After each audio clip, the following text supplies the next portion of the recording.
When hooking up a motor, there are several important considerations to ensure safety and proper operation. Firstly, it is essential to determine the type of motor starter being used, whether it is a manual or automatic starter. Manual starters require manual actuation, while automatic starters start the motor based on control signals. Secondly, it is crucial to check for overload protection. Ensure that the motor starter has built-in overload protection. If it does not, separate overloads must be installed. Match the overloads to the motor's ratings. Select overloads that match the motor's rated current and application. Consult the manufacturer's specifications to determine the correct overload setting. Wire according to the National Electrical Code. Use appropriate wire gauge and insulation for the circuit according to electrical codes. Use proper connectors to terminate wires and ensure secure connections. Ground the motor properly to protect against electrical hazards. Regarding the installed motor starter, specifically the furnace 1615 ALU, it is vital to check for thermal protection. Confirm with the manufacturer or consult the documentation to determine if the motor starter includes thermal protection. The reset button may only reset the motor starter after a fault, but it may not provide thermal protection. It is crucial to have proper thermal protection in place. Inspect the motor starter. Examine the furnace 1615 ALU motor starter to determine if it has built-in thermal protection. If the motor starter lacks thermal protection, install separate overloads that match the motor's ratings.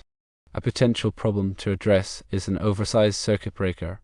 The circuit breaker should be sized at 125% of the motor's rated current. In this case, with a 32 amp motor, 32 amps multiplied by 1.25 equals 40 amps. Therefore, a 40 amp circuit breaker should be used. Missing thermal protection is another potential problem. Motor starters typically include thermal overloads to protect the motor against overcurrent conditions. While there may be a reset button on the motor starter, it is unclear if it also provides thermal protection. General tips for hooking up motors include the following. 1. Identify the type of motor starter. 2. Check for overload protection. 3. Match overloads to motor ratings. 4. Wire according to code. 5. Use proper connectors. And 6. Ground the motor. Regarding the installed motor starter, 1. Check for thermal protection.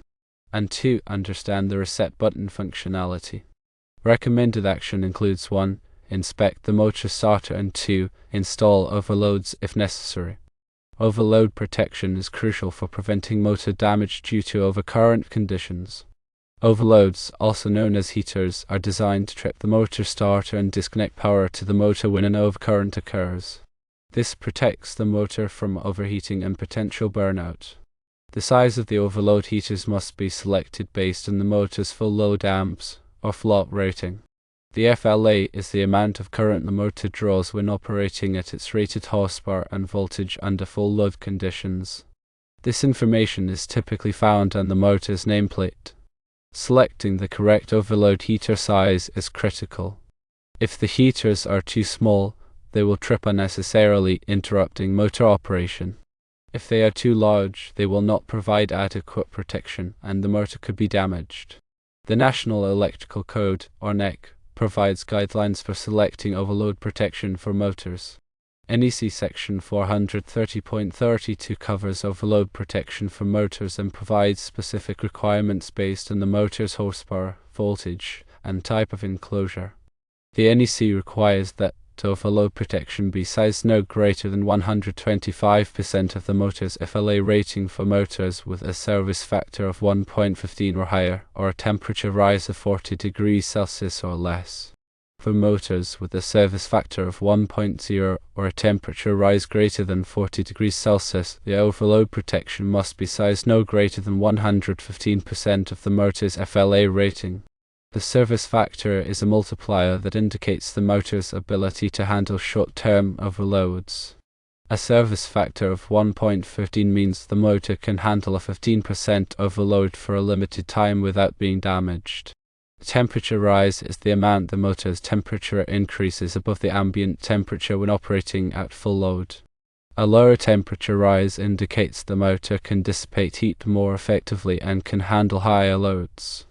In addition to overload protection, short-circuit protection is also essential for motor circuits. Short-circuit protection is designed to protect the motor and the circuit wiring from damage due to short circuits or ground faults. Short-circuit protection is typically provided by fuses or circuit breakers. The size of the short-circuit protection device must be selected based on the motor's horsepower, voltage, and type of enclosure. The NEC provides guidelines for selecting short-circuit protection for motors in NEC section 430.52. The NEC allows for different types of short-circuit protection devices, including inverse timed circuit breakers, instantaneous trip circuit breakers, and fuses. Inverse time circuit breakers are designed to trip faster as the current increases. Instantaneous trip circuit breakers are designed to trip very quickly in response to a short circuit. Fuses are designed to melt and open the circuit when a short circuit occurs. The type of short circuit protection device used depends on the specific application and the motor's characteristics. It is important to consult the NEC and the motor manufacturer's recommendations to select the appropriate short-circuit protection device. Motor starters are used to start and stop motors, and they also provide overload and short-circuit protection. Motor starters typically consist of a contactor, which is an electrically operated switch that controls the flow of power to the motor, and overload relays, which provide overload protection. The contactor is controlled by a start-stop push button or other control device. When the start button is pressed, the contactor closes, and power is supplied to the motor. When the stop button is pressed, the contactor opens, and power is removed from the motor. Overload relays are designed to trip the contactor and disconnect power to the motor when an overload occurs. Overload relays typically consist of a heater element and a bimetallic strip. The heater element is connected in series with the motor, and it heats up when the motor is running. The bimetallic strip is made of two different metals that expand at different rates when heated. When the heater element heats up, the bimetallic strip bends and trips the contactor, disconnecting power to the motor. There are two main types of motor starters: manual starters and magnetic starters. Manual starters are operated manually by a lever or push button. Magnetic starters are operated electrically by a control circuit. Magnetic starters are more common than manual starters because they can be controlled remotely and can be integrated into automated control systems. When selecting a motor starter, it is important to consider the motor's horsepower, voltage, and full load amps rating. The motor starter must be rated for the motor's horsepower and voltage, and the overload relays must be sized appropriately for the motor's full load amps rating. It is also important to consider the type of enclosure needed for the motor starter. Motor starters are available in a variety of enclosures, including NEMA 1, NEMA 3R, NEMA 4, and NEMA 4X. NEMA 1 enclosures are general-purpose enclosures that are suitable for indoor use in dry locations. NEMA 3R enclosures are rainproof and sleet-resistant enclosures that are suitable for outdoor use. NEMA 4 enclosures are watertight enclosures that are suitable for use in wet locations. NEMA 4X enclosures are watertight and corrosion-resistant enclosures that are suitable for use in corrosive environments. In addition to selecting the appropriate motor starter and overload protection, it is also important to wire the motor circuit correctly. The wiring must be sized appropriately for the motor's full load amps rating, and it must be installed in accordance with the NEC. The NEC provides guidelines for sizing motor circuit conductors in NEC section 430.22. The NEC requires that motor circuit conductors be sized no smaller than 125% of the motor's full load amps rating. This is to ensure that the conductors can carry the motor's starting current without overheating. The wiring must also be protected from physical damage. This can be accomplished by installing the wiring in conduit or other approved raceway. The NEC provides guidelines for protecting motor circuit conductors in NEC section 300.4. In addition to wiring the motor circuit correctly, it is also important to ground the motor properly. Grounding is the process of connecting the motor to the earth. This provides a path for fault current to flow back to the source in the event of a ground fault. Grounding protects people from electric shock and prevents damage to equipment. The NEC provides guidelines for grounding motor circuits in NEC Section 250. The NEC requires that motor frames be grounded to a grounding electrode conductor. The grounding electrode conductor must be sized in accordance with NEC Table 250.122. In summary, hooking up a motor involves several important considerations, including selecting the appropriate motor starter and overload protection, wiring the motor circuit correctly, and grounding the motor properly. By following these guidelines, you can ensure that the motor operates safely and reliably. Here's a recap of key points to remember. The circuit breaker should be sized at 125% of the motor's rated current. Motor starters typically include thermal overloads to protect the motor against overcurrent conditions. Ensure that the motor starter has built-in overload protection. If not, you need to install separate overloads. Select overloads that match the motor's rated current and application. Use appropriate wire gauge and insulation for the circuit according to electrical codes. Use approved connectors to terminate wires and ensure secure connections. Properly ground the motor to protect against electrical hazards. Confirm with the manufacturer or consult the documentation to determine if the Furnace 1615 Alu motor starter includes thermal protection. The reset button may only reset the motor starter after a fault, but it may not provide thermal protection. It is crucial to have proper thermal protection in place. Examine the Furnace 1615 Alu motor starter to determine if it has built-in thermal protection.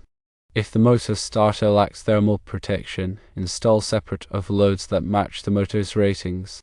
Consider the ambient temperature in which the motor operates. High ambient temperatures can affect the motor's performance and lifespan. Ensure adequate ventilation to prevent overheating.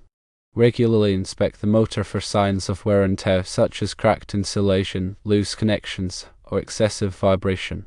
Address any issues promptly to prevent further damage or safety hazards. Consider using a variable frequency drive, or VFD, to control the motor's speed and torque. VFD can improve energy efficiency and provide precise control over motor operation. When working with electrical equipment, always follow safety precautions such as wearing appropriate personal protective equipment, or PPE, and de-energizing circuits before working on them. Consult with a qualified electrician if you have any questions or concerns about motor hookup or electrical safety. By following these additional tips and guidelines, you can ensure that your motor operates safely, reliably, and efficiently for many years to come. Understanding motor starters, overload protection, and proper wiring techniques is essential for anyone working with electrical motors. Always prioritize safety and consult with qualified professionals when needed to ensure the correct and safe installation and operation of electrical equipment. Overload relays are critical components of motor starters, and their proper selection and settings are vital for protecting motors from damage due to overcurrents. These relays are designed to trip the motor starter and disconnect power to the motor when an overload condition occurs, preventing overheating and potential burnout. Several types of overload relays are available, each with its own characteristics and applications. Thermal overload relays are the most common type and utilize a bimetallic strip or a melting alloy to sense overcurrents. Electronic overload relays offer more advanced features, such as adjustable trip settings, current monitoring, and fault diagnostics. Solid-state overload relays provide precise and reliable overload protection using electronic components. The selection of the appropriate overload relay depends on factors such as the motor's horsepower, voltage, full load amps rating, and the specific application requirements. It is crucial to consult the motor manufacturer's specifications and the National Electrical Code, or NEC, to ensure the correct selection of overload relays. The settings of the overload relays must be carefully adjusted to match the motor's full load amps rating. These settings determine the level of overcurrent that will cause the relay to trip and disconnect power to the motor. The NEC provides guidelines for setting overload relays in NEC Section 430.32. The NEC requires that to overload relays be set no higher than 125% of the motor's full load amps rating for motors with a service factor of 1.15 or higher, or a temperature rise of 40 degrees Celsius or less. For motors with a service factor of 1.0 or a temperature rise greater than 40 degrees Celsius, the overload relays must be set no higher than 115% of the motor's full load amps rating. The service factor and temperature rise are indicators of the motor's ability to handle short-term overloads and dissipate heat, respectively. Proper grounding is an essential safety practice that protects people from electric shock and prevents damage to equipment. Grounding provides a low-impedance path for fault current to flow back to the source in the event of a ground fault, tripping the overcurrent protection device and disconnecting power to the circuit. The NEC provides comprehensive guidelines for grounding electrical systems in NEC Section 250. The NEC requires that all exposed metal parts of electrical equipment, including motor frames, be grounded to a grounding electrode conductor. The grounding electrode conductor must be sized in accordance with NEC Table 250.122 and connected to a grounding electrode, such as a ground rod or a metal water pipe. In addition to grounding the motor frame, it is also important to ground the motor circuit conductors. This is typically accomplished by running a grounding conductor along with the circuit conductors and connecting it to the grounding electrode at the source. The grounding conductor must be sized in accordance with NEC Table 250.122. The grounding system must be properly installed and maintained to ensure its effectiveness. All connections must be tight and corrosion-free, and the grounding electrode must be properly embedded in the earth. Regular inspections and testing of the grounding system are recommended to verify its integrity. Short-circuit protection is another critical aspect of motor protection. Short-circuit protection devices, such as fuses and circuit breakers, are designed to protect the motor and the circuit wiring from damage due to short circuits or ground faults. Short circuits and ground faults can generate extremely high currents, which can quickly overheat and damage electrical equipment.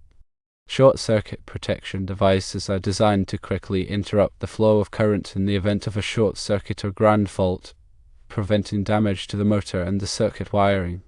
The NEC provides guidelines for selecting short-circuit protection devices for motors in NEC Section 430.52.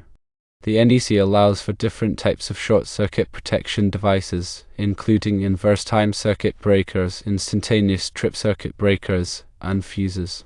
Inverse time circuit breakers are designed to trip faster as the current increases.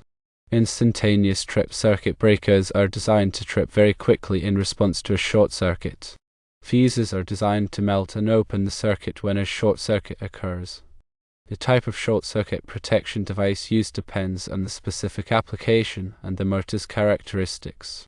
It is important to consult the NEC and the motor manufacturer's recommendations to select the appropriate short circuit protection device. In addition to selecting the appropriate short circuit protection device, it is also important to coordinate the short circuit protection with the overload protection. The short circuit protection device must be sized to protect the circuit wiring from damage due to short circuits, while the overload protection must be sized to protect the motor from damage due to overloads. The two types of protection must be coordinated to ensure that both the motor and the circuit wiring are adequately protected. Variable frequency drives, or VFDs, are electronic devices that control the speed and torque of electric motors. VFD offer several advantages over traditional motor control methods, including improved energy efficiency, precise speed control, and reduced mechanical stress. VFD work by converting the incoming alternating current, or AC, power to direct current, or DC power, and then converting the DC power back to AC power at the desired frequency and voltage. By varying the frequency and voltage of the AC power supplied to the motor, the VFD can control the motor's speed and torque. VFD can significantly improve energy efficiency by reducing the motor's speed to match the load requirements. In many applications, motors are oversized and run at full speed even when the load is light. VFD can reduce the motor's speed and power consumption when the load is light, saving energy and reducing operating costs. VFD also provide precise speed control, allowing the motor's speed to be adjusted to meet the specific requirements of the application. This is particularly useful in applications where precise speed control is critical, such as in conveyor systems, pumps, and fans. VFD can also reduce mechanical stress on the motor and the driven equipment by providing a smooth and controlled start and stop. This reduces wear and tear on the equipment and extends its lifespan. When selecting a VFD, it is important to consider the motor's horsepower, voltage, and full load amps rating. The VFD must be rated for the motor's horsepower and voltage, and it must be capable of supplying the motor's full load amp. It is also important to consider the application requirements, such as the desired speed range and the type of control needed. Motor maintenance is essential for ensuring the reliable and efficient operation of electric motors. Regular maintenance can prevent costly downtime and extend the lifespan of the motor. Motor maintenance typically includes visual inspections, cleaning, lubrication, and testing. Visual inspections should be performed regularly to check for signs of wear and tear, such as cracked insulation, loose connections, or excessive vibration. Any issues should be addressed promptly to prevent further damage or safety hazards. Cleaning the motor is important to remove dirt, dust, and other contaminants that can insulate the motor and cause it to overheat. The motor should be cleaned with a vacuum cleaner or brush, and any stubborn dirt or grease can be removed with a solvent. Lubricating the motor is essential to reduce friction and wear on the bearings. The type of lubricant used depends on the motor's design and the operating conditions. The manufacturer's recommendations should be followed when selecting a lubricant. Testing the motor is important to verify its performance and identify any potential problems. The motor should be tested for insulation resistance, winding resistance, and bearing condition. Any abnormal readings should be investigated and corrected. Electric motors are essential components of many industrial and commercial systems. Understanding motor starters, overload protection, proper wiring techniques, and motor maintenance is essential for anyone working with electrical motors. Always prioritize safety and consult with qualified professionals when needed to ensure the correct and safe installation and operation of electrical equipment. The Furnace 16CF15 Alu motor starter, specifically, is a magnetic starter designed for starting and stopping electric motors. Its key features include a 3-pole contactor for switching power to the motor, overload relays for protecting the motor from overcurrent conditions, and a control circuit for remote operation. The contactor consists of a coil, which when energized, closes the contacts and allows power to flow to the motor. The overload relay sends the current flowing to the motor and trip the contactor if an overcurrent condition is detected. The control circuit allows the starter to be operated remotely using push buttons, switches, or other control devices. When inspecting the Furnace 16CF15 Alu motor starter, look for signs of damage, such as cracked or broken components, loose connections, or burnt contacts. Check the overload relays to ensure they are properly sized and set for the motor's full load amps rating. Verify that the control circuit is functioning correctly and that the starter operates smoothly and reliably. If any issues are found, consult a qualified electrician for repair or replacement. Replacing the 40-amp circuit breaker with a 40-amp circuit breaker, as it was originally planned, is correct.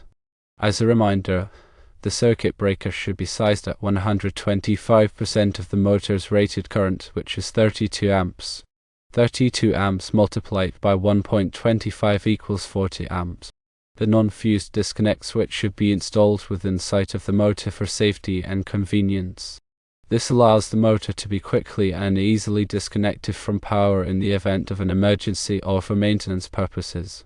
The disconnect switch should be rated for the motor's voltage and current and should be installed in accordance with the National Electrical Code. In addition to the components mentioned above, there are several other factors to consider when hooking up a motor.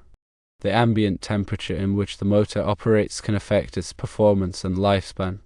High ambient temperatures can cause the motor to overheat, which can lead to premature failure. Ensure adequate ventilation to prevent overheating. The altitude at which the motor operates can also affect its performance. At high altitudes, the air is thinner, which reduces the motor's cooling capacity. The motor's nameplate will indicate the maximum altitude at which it can be operated. The motor's power supply voltage must match the motor's voltage rating.